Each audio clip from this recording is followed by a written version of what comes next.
6 महीने लापता युवक की लाश जब पुलिस को मिलती है तो उनके शरीर की जगह सिर्फ 17 हड्डियां, कुछ लेमिनेटेड डॉक्यूमेंट और उनके कपड़े। इस 6 महीने के दौरान पानी के अंदर उनकी लाश को मछली और केचुए पूरी तरह से खा जाती है। आज की कहानी जब आप सुनेंगे तो वाकई आपके भी रोंगटे खड़े हो जाएंगे।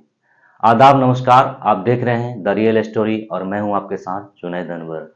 आज की जो सच्ची घटना सुनाने जा रहा हूं, दरअसल ये घटना है राजस्थान के भरतपुर जिले का एक गांव पड़ता है नौह। उसी गांव का रहने वाला पवन शर्मा, जो बेहद साधारण परिवार का लड़का था। उसके पिता हरिप्रसाद शर्मा जो गांव में ही रहकर किसानी करते थे। पवन दिल्ली में एक प्राइवेट कंपनी में काम करता था।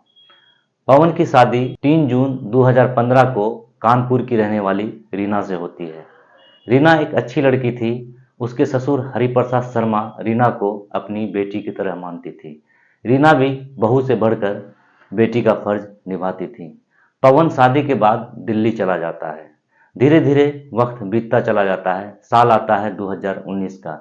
जब पवन दिल्ली से वापस अपने घर आता है तो अपने पिता हरिप्रसाद शर्मा से कहता है, पिताजी, मैं रीना को अपने साथ दिल्ली ले जाना चाहता हूँ। वहाँ मुझे अकेले रहने में परेशानी होती है, खाना बनाने में प्रॉब्लम होता है। इसलिए मैं चाहता हूँ कि अगर आप इजाज़त दें तो मैं रीना को दिल्ली ले जाना चाहता हूँ। ये सुनते ही हरिप्रसाद शर्मा कहते हैं कि तुम्हें जो अच्छा लगता है करो। अगर तुम दिल्ली रीना को ले जाना चाहते हो तो ले जा सकते हो, इसमें कोई एतराज़ नहीं। ये सुनते ही पवन खुश हो जाता है और रीना को दिल्ली लेकर चला जाता है। 2 साल दिल्ली में रहने के बाद देश के अंदर लॉकडाउन लग जाता है। लॉकडाउन लगने के बाद पवन की नौकरी चली जाती है और वो बेरोजगार हो जाता है। वे वापस अपने गांव लौट जाता है। गांव में ही एक राशन की दुकान खोलकर अपनी जिंदगी गुजर बसर करने लगता है। परिवार में सब कुछ अच्छा चल रहा था। दोनों एक दूसरे से बहुत खुश थे। रीना और पवन दोनों एक दूसरे को प्यार भी करते थे। इस दौरान दोनों के 2 बच्चे भी होते हैं। अचानक एक दिन पवन अपने घर से लापता हो जाता है। उसके पिता को लगता है कि शायद रीना से किसी बात की कहासुनी हुई है, इसलिए वो नाराज होकर चला गया। लेकिन जैसे जैसे दिन बीतता है, हरिप्रसाद शर्मा अपने बेटे को तलाश करना शुरू कर देते हैं। कभी उनके नंबर पर फ़ोन करते हैं तो उनका मोबाइल स्विच ऑफ आता है।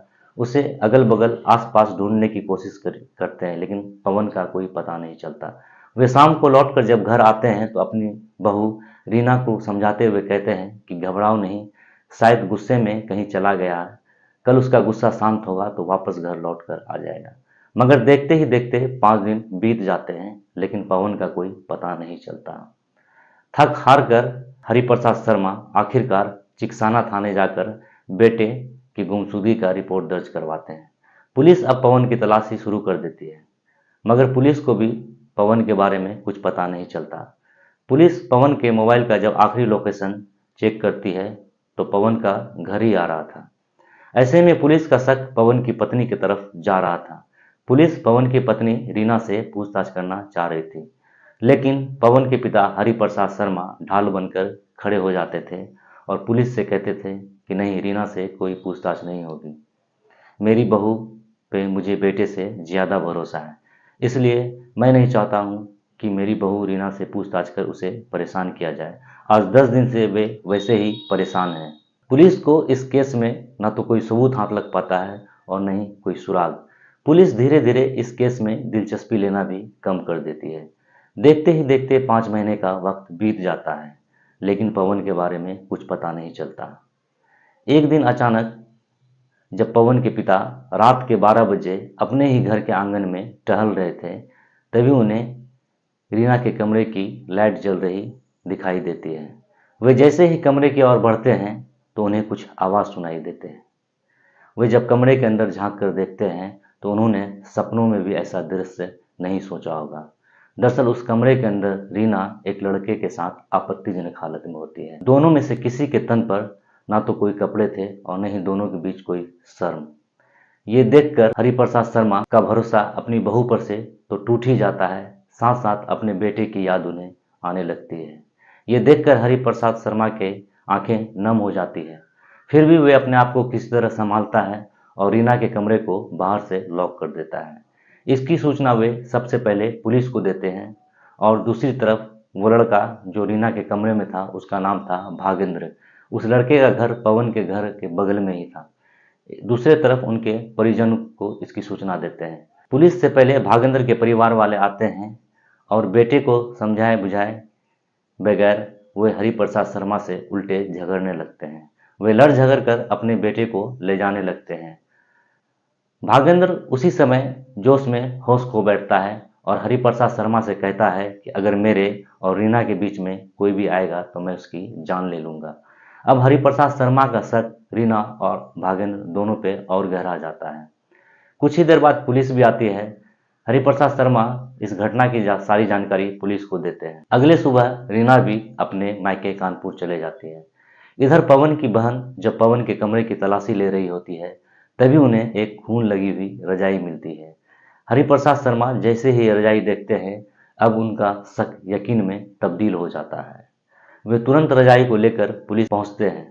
पुलिस उस रजाई के आधार पर भागेंद्र और रीना दोनों को पूछताछ के लिए बुलाती है। दोनों को अलग अलग कमरे में लगभग 6 घंटे तक पूछताछ किया जाता है। दोनों पहले पुलिस को तो बहुत बरगलाने की कोशिश करते हैं मगर पुलिस की सख्ती के सामने आखिरकार दोनों सच्चाई उगल ही देते हैं। दरअसल भागेंद्र और रीना दोनों की मुलाकात दिल्ली में हुई थी। भागेंद्र पवन के ही गांव का लड़का था, इसलिए भागेंद्र को पवन के कमरे पर आने जाने में कोई परेशानी नहीं थी।